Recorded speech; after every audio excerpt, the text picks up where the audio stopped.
If you go for a job, say in a restaurant or a cafe, should you expect to work unpaid as part of the interview process? Some employers say unpaid work trials are needed to get the measure of a person's ability, but others believe they amount to unscrupulous exploitation. That's the view of Scottish student Ellen Reynolds, who's launched a petition calling on MPs to debate a proposal to ban all such practices.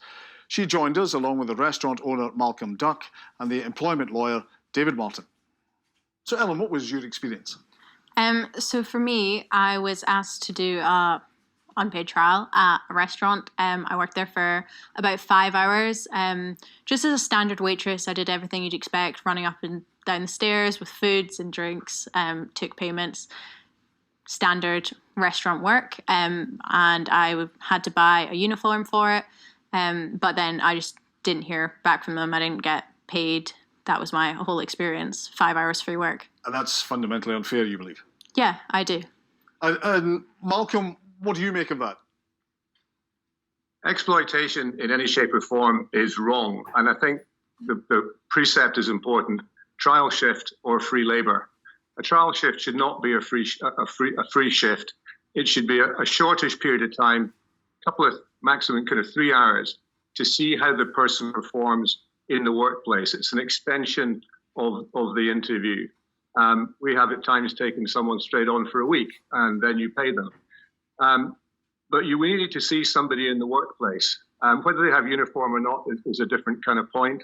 We would not expect someone to buy their uniform to come in for trial shift. That said, somebody in the hospitality industry full-time would probably have that. So I think the fundamental point is exploitation is wrong, but the trial on a shift, let's not call it a trial shift, a trial on a shift is to show both ways whether the person and the establishment are right for each other. And many employees value that as well, but exploitation is wrong. Can you accept what Malcolm's saying there, Elle?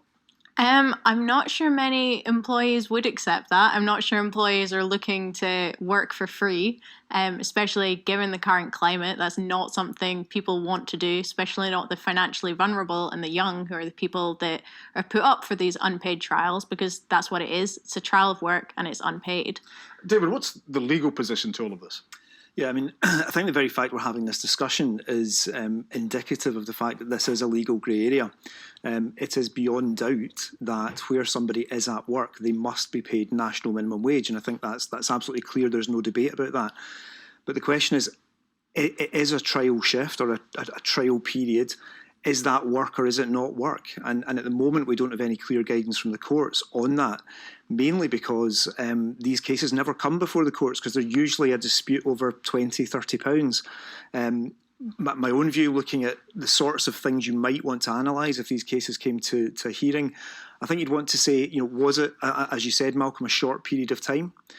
Was there some sort of assessment going on? Was the person being judged, coached, trained, and to some extent some genuine interview or assessment taking place? Or was this just a phone call on a busy Saturday night before Christmas because somebody hadn't turned up for their shift? And I think very often it's that latter situation which is the difficulty. You consider it almost like an interview, Malcolm? I don't consider it an interview. It must be part of the interview. Anything else is exploitation. And that's for me, I don't have a problem with this because exploitation is exploitation. If you're covering your shifts with unpaid workers, that is exploitation. We can interview a lot. We can talk to people. We can find out what they can and can't do. But until they're on the floor, we can't really see what they can and can't do. We can't see how they interact with the staff and the staff interact with them. That two-way process is very important. In the kitchen especially, it's extremely important because the dynamic and the bond between the people working in that hot, busy environment, exceptionally important. Skill levels can be there, but maybe the team bond isn't there. But again, that would not be for a whole evening. We tend not to do trial shifts in housekeeping because it's a reasonably simple job where you can train. So that's you don't have the contact with the customer. I think that contact with the customer is what really leads on to being a trial shift. The teachers do it. I mean, teachers take a day off work and they go and do a day's interview and they have to teach a period and they're not paid for it. So I think it's how it's used. And UK hospitality certainly would take a very strong stance, I think, that any exploitation is wrong, and people doing what's happened to this experience it's just not acceptable. Okay, and let me put that to Ellen. So, can you see the what Malcolm's getting at there? That you have to be under the pressure of dealing with customers in the kitchen, all of that, and that can't be done just by talking to you. I understand that, but at the same time, personally, I've had other jobs where I've been paid for a trial shift, so I know it's possible. Furthermore, I have experience. If you're going to interview someone and you know they have experience, they'll give you a number you can call. You can talk to previous management where they can prove that they've had experience with customers. Also, I feel like in an interview, you should be able to tell how people can get on with other people, because that's what an interview does. That's what it's for. Also, building on that, it's not just hospitality that uses free trial shifts. It's anywhere from hotels to construction work. It's a massive issue throughout the UK. And just briefly on the point, David was suggesting that most of these cases, Malcolm, are only 20, 30, 40 pounds. Is it really too much to expect somebody to be paid that?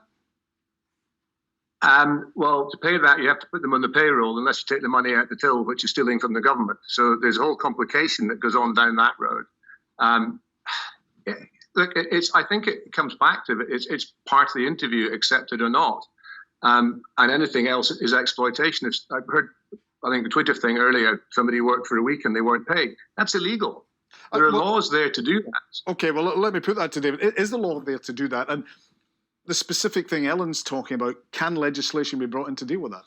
Well, I think it can. I mean, there's been attempts by Stuart McDonald, I think, a couple of years ago to bring this in. And I think, the MSP. Yeah, the MSP. And I think that would broadly be welcomed. And I think it'd be welcomed because, as I said, we do have this dearth of case law. Normally, when it comes to the question of what is work and what isn't work, for example, the Supreme Court at the moment are looking at people who do overnight shifts working in care homes, for example. Are they at work when they're sleeping, or are they not at work? And that will be answered by the courts, and the government doesn't need to step in and give us guidance.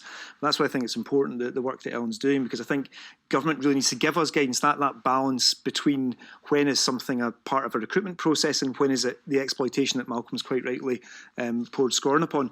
That needs to be clarified for everybody's sake. Stuart McDonald, obviously an MP, not an MSP, my error there. You're petitioning, Ellen, the House of Commons for a debate on this. Yeah, so I know Stuart brought in a private member's bill, but they have a low success rate. And my kind of idea, whether it's far-fetched or not, is that if people know that this is happening and people sign the petition, then Parliament will see that it's an issue for the citizens of the UK.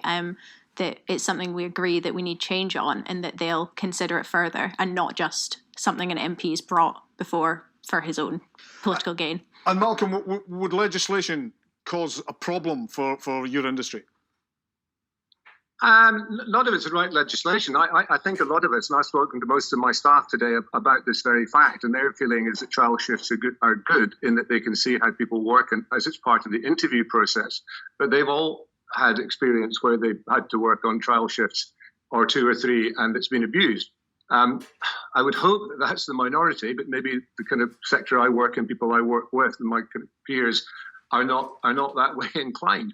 So, what she's experienced is wrong, point blank, and I'm always happy to help to try and stamp that kind of thing out. But I would be very, very, very sad to see the properly used trial shift not being available to the employee and the employer. It's a two-way process.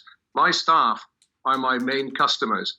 Secondary customers are the customers that come in and they look after. So if my staff aren't happy, then I'm not going to be able to do a job for my customers. So that bond between staff and management is extremely important. And doing this kind of thing just drives a wedge down the middle of it. And a it's very wrong. brief response to that, Ellen. I'm not saying you can't have a trial shift. If you feel like a trial shift is something you need, pay for it. It's quite simple. Pay minimum wage. Okay, and there we shall leave it. Thank you all for joining us on Scotland Time. Thank you. Time now.